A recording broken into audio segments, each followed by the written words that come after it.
Delhi assembly election के लिए आम आदमी पार्टी के लीडर और नायब वज़ीर आला मनीष सिसोदिया ने पर्चे नामजदगी दाखिल कर दिया है। पटपड़गंज असेंबली हल्के से पर्चे नामजदगी दाखिल करने से कबल मनीष सिसोदिया ने बद्रीनाथ मंदिर से लंबी रैली निकाली। रैली के दौरान उन्होंने मरकजी हुकूमत की तनकीद की। मनीष सिसोदिया दिल्ली के पटपड़गंज असेंबली हल्के से लगातार तीसरी बार इंतखाबात लड़ रहे हैं। वो इस हल्के से 2 बार जीत हासिल कर चुके हैं। एक्साइटमेंट है और खुशी भी है इस बात की कि तैयारी पूरी है। पूरे 5 साल ठीक से पढ़ाई की है तो अब ज़्यादा नर्वसनेस नहीं है, पर एक एंग्जाइटी तो रहती है एग्ज़ाम के वक्त वाली।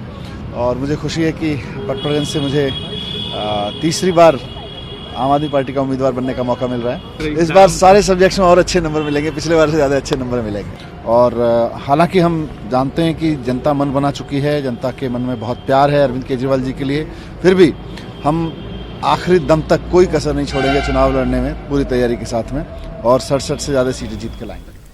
दिल्ली के सीएम अरविंद केजरीवाल ने मरकजी सरकार से मुतालबा किया है कि वो 1 फरवरी को जारी करने वाले बजट में दिल्ली की आलूदगी को कम करने के लिए अच्छा बजट जारी करे। उन्होंने कहा कि इलेक्शन के बाद जिसकी भी सरकार आएगी वो इन फंड्स को दिल्ली की आलूदगी कम करने के लिए इस्तेमाल कर सकती है। विकास के लिए और दिल्ली के लोगों के लिए भरपूर घोषणाएं की जाएं, खूब सारी घोषणाएं की जाएं, ताकि दिल्ली के लोगों का भला हो और दिल्ली का विकास और तेजी से हो। हम सब लोग चाहते हैं और सभी पार्टियां अपने अपने मैनिफेस्टो में ये कहेंगी ही कि भाई दिल्ली का पोल्यूशन कम होना चाहिए। तो हमारा ये कहना है कि केंद्र सरकार जो बजट 1 फरवरी को प्रस्तुत करेगी उसमें दिल्ली के अंदर पोल्यूशन को दूर करने के लिए उचित फंड्स का प्रावधान किया जाना चाहिए।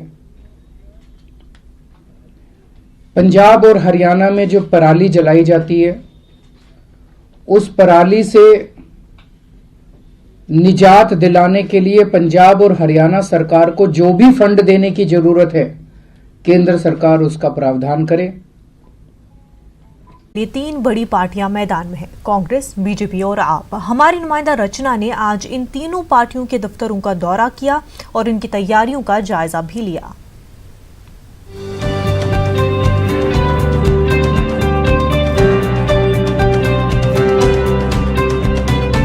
दिल्ली में विधानसभा के चुनाव होने हैं। सभी राजनीतिक पार्टियां अपनी अपनी तैयारियों में जुटी हुई हैं।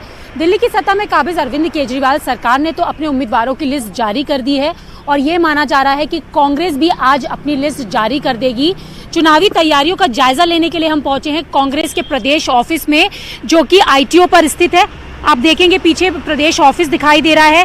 जिस तरीके से चुनाव 8 फरवरी को होना है और तैयारियां चल रही हैं, लेकिन अगर हम कांग्रेस ऑफिस यानी कि प्रदेश ऑफिस की बात करें तो यहाँ पर खासा तैयारियों का नज़ारा ना के बराबर दिखाई दे रहा है। कुछ एक पोस्टर ज़रूर लगे हुए हैं जिस पर कांग्रेस प्रदेश के जो अध्यक्ष हैं सुभाष चोपड़ा, उनका तस्वीर लगा हुआ है। इसके साथ जो आला कमान है उनकी तस्वीर भी है। लेकिन यहाँ अगर आप देखेंगे तो किसी तरीके की कोई हलचल यहाँ नज़र नहीं आ रही है और ना ही यहाँ का नज़ारा देखते हुए लग रहा है कि विधानसभा चुनाव का माहौल है। कह सकते हैं कि इस वक्त थोड़ा सन्नाटा पसरा हुआ यहाँ नज़र आ रहा है। 8 फरवरी को चुनाव होना है और लिस्ट भी आज कांग्रेस जारी करने जा रही है। जिस तरीके से आला कमान सोनिया गांधी ने कहा है कि वरिष्ठ जो नेता हैं वो विधानसभा चुनाव के मैदान में उतरे, लेकिन तैयारियां अगर हम प्रदेश ऑफिस की देखें तो वो ना के बराबर हैं। तो अब देखने वाली चीज़ होगी कि आने वाली लिस्ट में कौन कौन से ऐसे बड़े नाम हैं जो विधानसभा चुनाव में मैदान में उतरेंगे।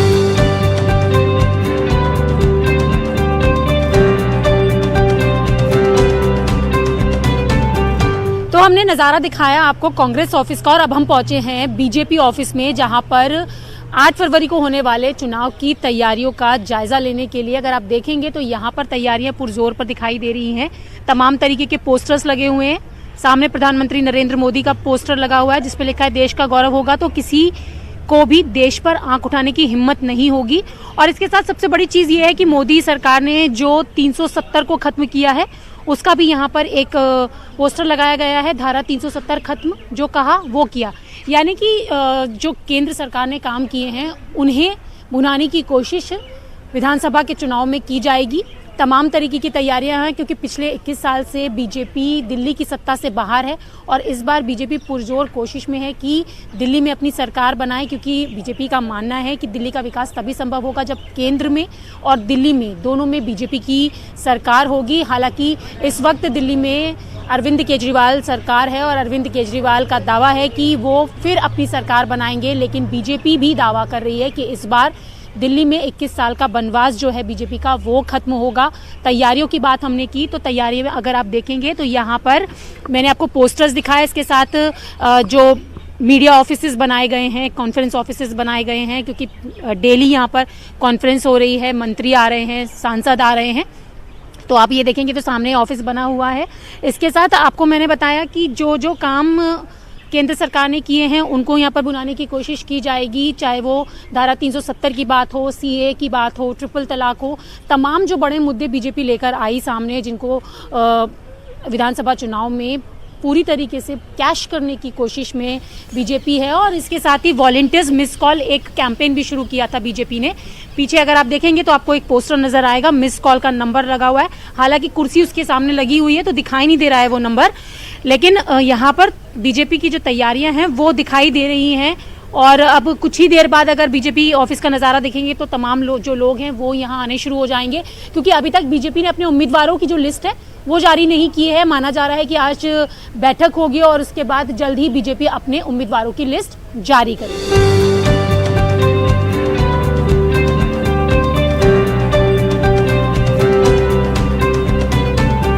तो हमने आपको कांग्रेस और बीजेपी ऑफिस का नज़ारा दिखाया कि चुनावी तैयारियों को लेकर किस तरीके का नज़ारा वहाँ पर है। और अब हम पहुँचे हैं आम आदमी पार्टी यानी कि दिल्ली की सत्ता में काबिज सरकार के ऑफिस में। विधानसभा चुनाव की तैयारियों को लेकर यहाँ पर पुरजोर कोशिश है। आप देख सकते हैं कि यहाँ पर तमाम जो कार्यकर्ता हैं वो लगे हुए हैं। 8 फरवरी को चुनाव होना है और कैंपेन भी शुरू हो चुका है, क्योंकि आम आदमी पार्टी ने अपनी लिस्ट जारी कर दी है। और यहाँ पर आपको तमाम तरीके के पोस्टर भी दिख रहे हैं और जिस तरीके से लगे रहो केजरीवाल स्लोगन दिया गया है इस बार का, तो ये स्लोगन भी है। और राघव चड्ढा जो कि राजेंद्र नगर से विधानसभा के उम्मीदवार हैं, तो उनकी तस्वीर भी इस पर है। और यहाँ पर अगर आप देखेंगे पीछे तो घर घर से मेरा नाता है, मुझे रिश्ता निभाना आता है, इस तरीके की चीज़ें लिखी हुई हैं। और अगर आप तैयारियों को लेकर अगर आप देखेंगे तो यहाँ पर आपको एक बोर्ड दिखाना चाहूँगी कि आप यहाँ सामने देख रहे हैं कि आई लव केजरीवाल, सिर्फ केजरीवाल।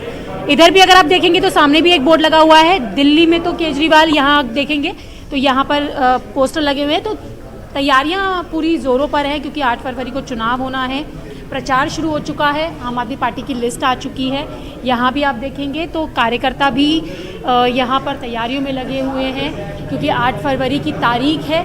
तो अरविंद केजरीवाल जिस तरीके से कह रहे हैं कि एक बार फिर दिल्ली में अरविंद केजरीवाल की सरकार बनेगी, तो अब ये तैयारियों को देखकर कहा जा सकता है कि पूरी तरीके से वो अपना काम कर रहे हैं। और अब ये साफ होने में थोड़ा सा समय लगेगा, क्योंकि 8 तारीख को चुनाव होने हैं और 11 फरवरी को साफ हो पाएगा कि दिल्ली की सत्ता में एक बार फिर अरविंद केजरीवाल की सरकार बनती है या तस्वीर पलटती हुई यहाँ नजर आती है। कैमरा पर्सन सोनू मंडल के साथ रचना, news 18 Delhi.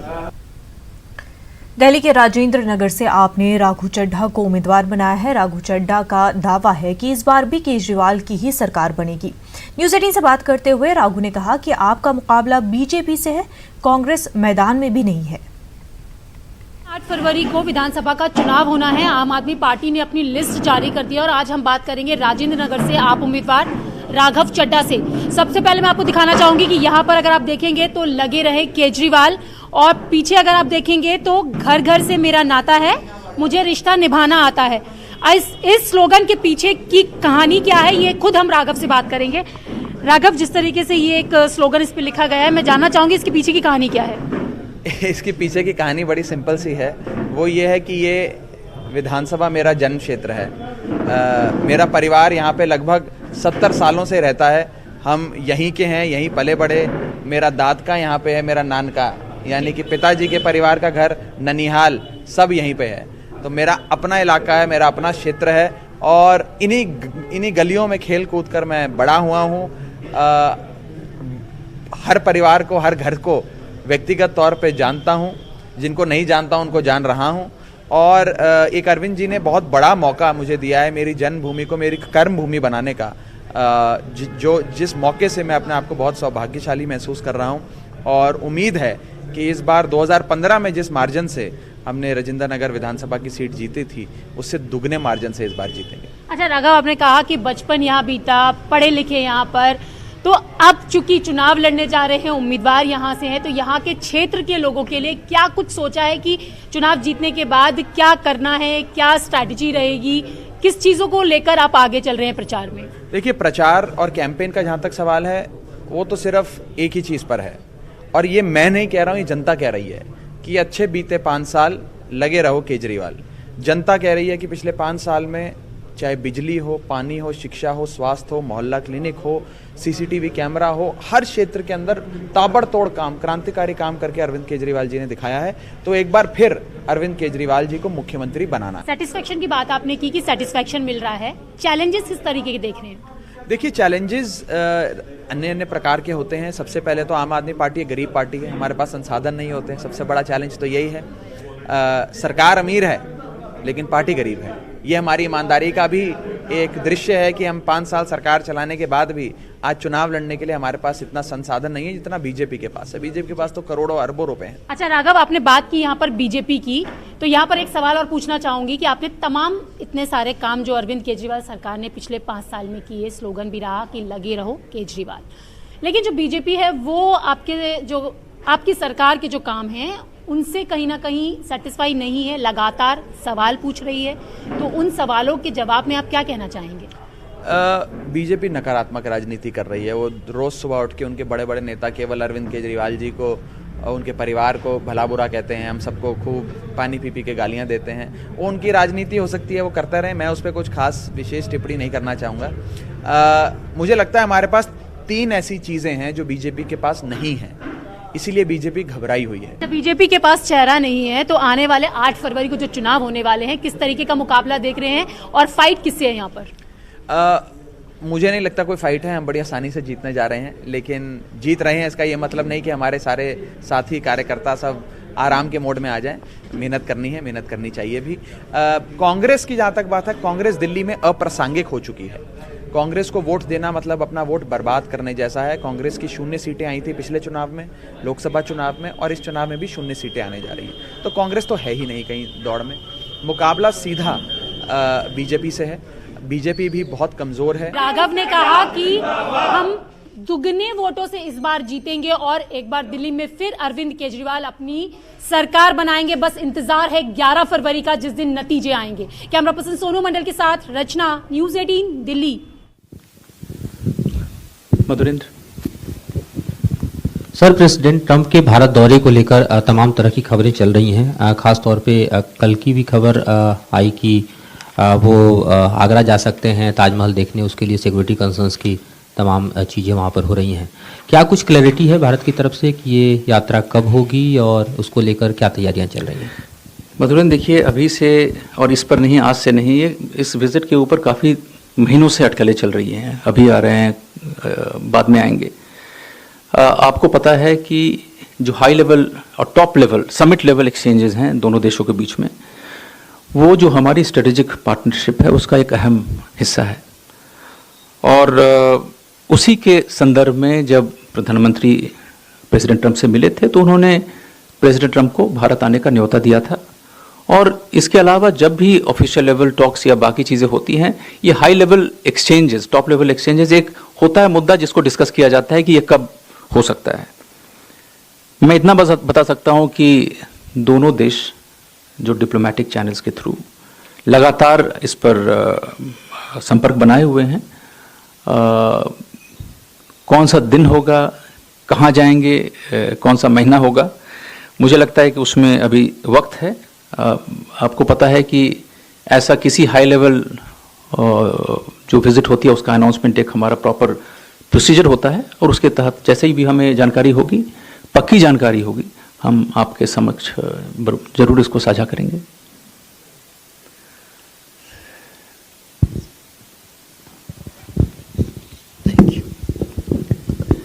Any reaction to the Russian foreign minister's objections to the word Indo-Pacific? How do we see it? No, you see, I think our vision of Indo-Pacific is not something which is ambiguous. I mean, it has been articulated by the Prime Minister himself, during the Shangri-La dialogue, I think in June 2018. And since then, External Affairs Minister has expanded that vision of Indo-Pacific. We are very clear that this is open, this is inclusive, with ASEAN centrality. That is our vision of Indo-Pacific. And we stand by our vision. Ji. Yeah.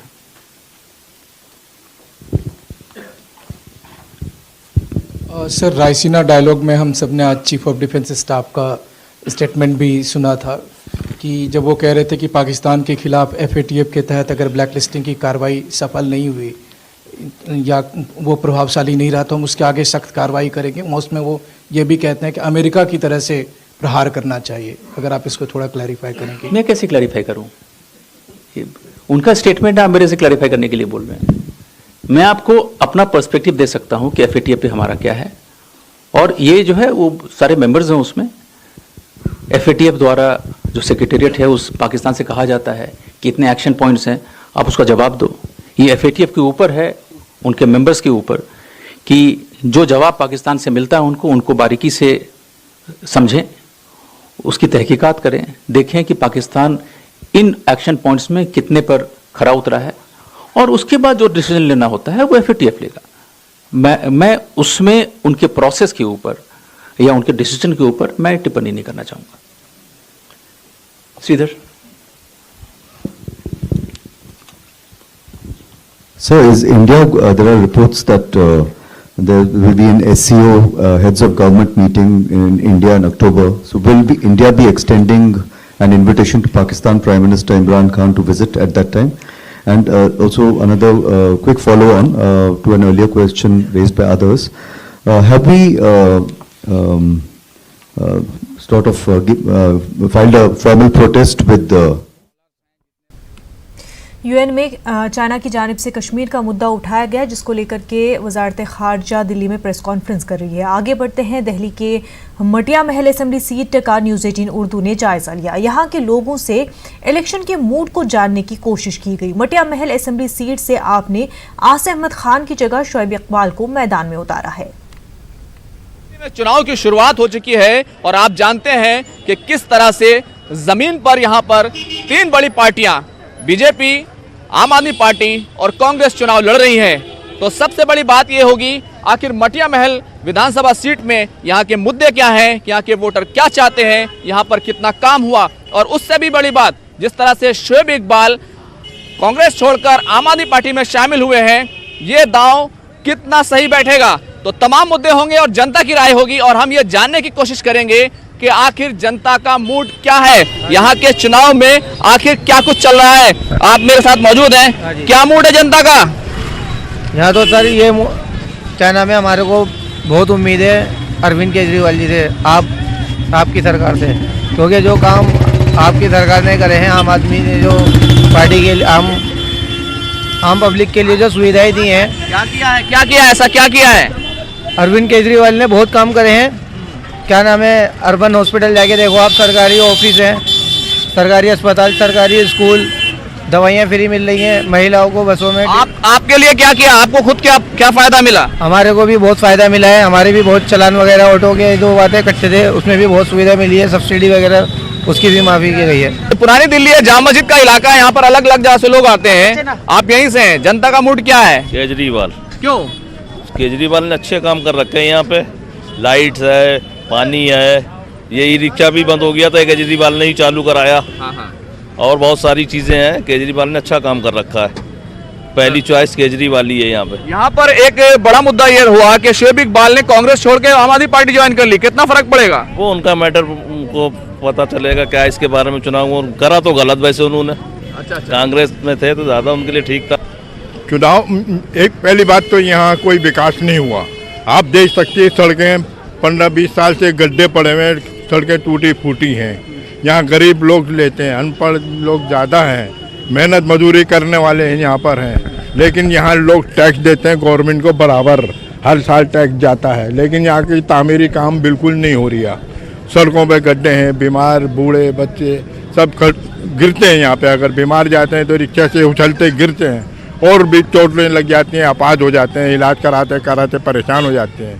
पहले तो ये यहाँ की सड़कें अच्छी बननी चाहिए ताकि गवर्नमेंट यहाँ के रहने वाले टैक्स दे रहे हैं, कोई ये तो नहीं टैक्स दे रहा है बराबर गवर्नमेंट को, यहाँ का तामीरी काम होना चाहिए। कितना काम हुआ? काम बिल्कुल ही नहीं है। जब से मोदी सरकार बना है किसी चीज में जो है ना कामी बिल्कुल ही है ही नहीं। ये चुनाव मोदी सरकार का नहीं, ये चुनाव दिल्ली का है। जहाँ है मैं तो अल्लाह से दुआ करता हूँ जो केजरीवाल हर हालत में आए, हर हालत में आए दिल्ली में, ठीक है, हर हालत में आए केजरीवाल, इसके अलावा कोई नहीं आया। केजरीवाल ने बहुत काम किए हैं, इसलिए केजरीवाल लेडीजों का सुविधा किया है और आदमी का ये किया है, कंपनी जो भी चलाना हो उस हिसाब से चला रहे हैं। बाकी बीजेपी पार्टी जो भी है मजदूर को बेघर कर रहे हैं, जो भी है यहाँ पे जितने भी दुकान है छोटे छोटे बच्चे सबको हटवा रहे हैं। जो यहाँ पर सियासी तौर पर एक बड़ा वोट फेर हुआ है, शुएब इकबाल कांग्रेस छोड़कर आम आदमी पार्टी में आ गए हैं, मुस्लिम उम्मीदवार आता रहा है, क्या कहेंगे? मैं तो केजरीवाल के बारे में ही कहूंगा जी, कोई भी आए केजरीवाल सरकार बननी चाहिए। ऐसा क्या है केजरीवाल में, ऐसा क्या काम किया? ऐसा इतना काम क्या है कि गरीबों का अमीरों का उसने किसी को नहीं देखा है, कोई जात धर्म नहीं देखा है, इंसानियत के हिसाब से केजरीवाल है। और देखो महिलाओं की, लेकिन यहाँ के लोग ये कह रहे हैं कि बहुत सारे लोग कह रहे हैं कि काम नहीं हुआ, सड़कें टूटी हैं। कह रहे होंगे लोग, नहीं एक मिनट कह रहे होंगे लोग। देखो सभी होते हैं, विपक्ष भी होते हैं, पक्ष भी होते हैं, अब कोई ना कोई तो आएगी उनकी तरफ से भी, कुछ लोग तो उनके भी होंगे। अब आप खुद घूम रहे हो, यहाँ देख रहे हो कितना सुकून है, सब कुछ ठीक है। दिल्ली सरकार का इसकी सरकार है केजरीवाल की, और आने वाली सरकार भी केजरीवाल की होगी, क्योंकि बहुत कुछ सही चल रहा है। यहाँ पर क्या क्या काम हुआ, जो काम होना अभी बाकी है, क्या क्या होना बाकी है? अभी जो काम जो है सारा हो चुका है, क्या बाकी है? मैं आपसे पूछ रहा हूँ क्या बाकी है? बाकी कुछ नहीं है, सारा काम सही चल रहा है, यहाँ पे सब फिट है, कोई सड़कें टूटी नहीं है। वो टूटियां बन जाएंगी जनाब, धीरे धीरे तो बनते हैं। सरकार तो बढ़िया है जो तो सरकार में टूटती है। क्या है यहाँ का चुनावी मूड, इलेक्शन का मूड क्या है? केजरीवाल का है सारा, जो भी कुछ है। मूड तो इतना है भाई, यहाँ पर जितने भी हैं सब गरीब तबका है, उनको क्या चाहिए, पानी, बिजली और जितनी भी सुविधाएं, जितने भी कागजात वगैरह का जाते ही फौरन काम हो जाता है केजरीवाल के ऑफिस में। इसलिए यहाँ पर भी और इंशाल्लाह पूरी दिल्ली के अंदर केजरीवाल। आखिर इस इलाके की दरकार क्या है, क्योंकि चुनाव आते हैं और चुनाव का मौका होता है जब जनता हिसाब लेती है, तो क्या हिसाब ले रही है? क्या इस बार क्या चाहती है जनता, क्या काम हो, लोग क्या करें? देखो जी, काम के हिसाब से वोट दिया जाता है। हमारे इलाके में केजरीवाल ने बहुत काम किया है, अस्पताल, स्कूल, पानी, बिजली, ये बहुत अच्छे काम करे हैं उनने, तो हम वोट केजरीवाल को ही देंगे। हमारे तो यही है कि बस केजरीवाल के हैं इस वक्त। तो नहीं, केजरीवाल तो ठीक है, क्या काम किया, क्यों बेहतर लगता है? कांग्रेस भी है यहाँ पर, बीजेपी भी है, तीन पार्टी वाली पार्टियां तो दिल्ली में है ना। जी, मगर ये केजरीवाल इस वक्त काम कर रहे हैं ना, इसीलिए उसका इनाम आ रहा है। अच्छा, और किसी ने कुछ करा भी नहीं है, कर रहा है में तो वो जो वायदे कर रहे हैं वो सारे झूठे कर लिए, उसने कोई वो नहीं है, उसमें तो बस हमें केजरीवाल इस वक्त दिख रही है और कोई नहीं दिख रहा। सियासी पलटा मारा है शुएब इकबाल ने, क्या फर्क डालेगा ये? शुएब इकबाल जो है अगर कांग्रेस से लड़ते तो नहीं जीतते, तो आम आदमी की जो है लहर है, उन्होंने मौके का फायदा उठाया और अच्छा करा, बस सीट पे बने रहेंगे बस। तो जनता है, कहता है जनता सब जानती है, और जनता कह रही है कि शुएब इकबाल ने जो काम किया है, यानी कि जिस तरह से आम आदमी पार्टी ज्वाइन की है, वो बढ़िया किया है। अभी विकास कुछ तो हुआ है, कुछ होना है, कुछ काम बाकी हैं और कुछ काम होंगे। हालात कितने बदले यहाँ के? हालात सब खराब हो गए, सब खराब हो गए, काम धंधे सब बंद कर दिया मोदी ने, सब चौपट कर दिया मोदी ने, जो है मारकाट और फैलवा। दिल्ली का चुनाव है, क्या रहेगा मूड? दिल्ली में मोदी वो आवेगा, ये केजरीवाल आवेगा, दिल्ली में केजरीवाल आएंगे, इस तरह की बात यहाँ पर कर रहे हैं लोग। चला जाएगा क्या कह रहे हैं? मोदी अब वहाँ योगी भी जाएगा उत्तर प्रदेश से, वो भी गुंडागर्दी ज्यादा करवा रहा है। बीजेपी जो भ्रष्ट हो रही है, खूब लूट मार कर रही है। अच्छा, कुछ महिलाएं भी हैं, इनसे पूछ लेते हैं, इस बार क्या रहेगा चुनाव में? चुनाव में केजरीवाल जीतेगा। क्यों, ऐसा क्या है? वो हमारा मनपसंद हीरो है। तो कुछ काम किया आप लोगों के लिए? बहुत कुछ किया है हमारे लिए, बहुत कुछ किया है। हाँ, तो काम हुआ है, महिलाएं भी कह रही हैं कि काम हुआ है, और इस काम की वजह है कि यहाँ पर जो लोगों का मूड है वो काफी हद तक अलग तरह का दिखाई दे रहा है। तो देख सकते हैं कि इस जगह का हालांकि जो यहाँ के मसाइल हैं, जो यहाँ की मुश्किलात हैं ट्रैफिक को लेकर, वो बरकरार हैं। कुछ काम होना बाकी है, कुछ हो चुका है, लेकिन जनता का मूड है वो अलग तरह से दिखाई दे रहा है। तो आज मटिया महल विधानसभा के चुनावी मूड में कैमरामैन वैभव के साथ खुर्रम शहजाद, न्यूज़ 18 उर्दू, दिल्ली।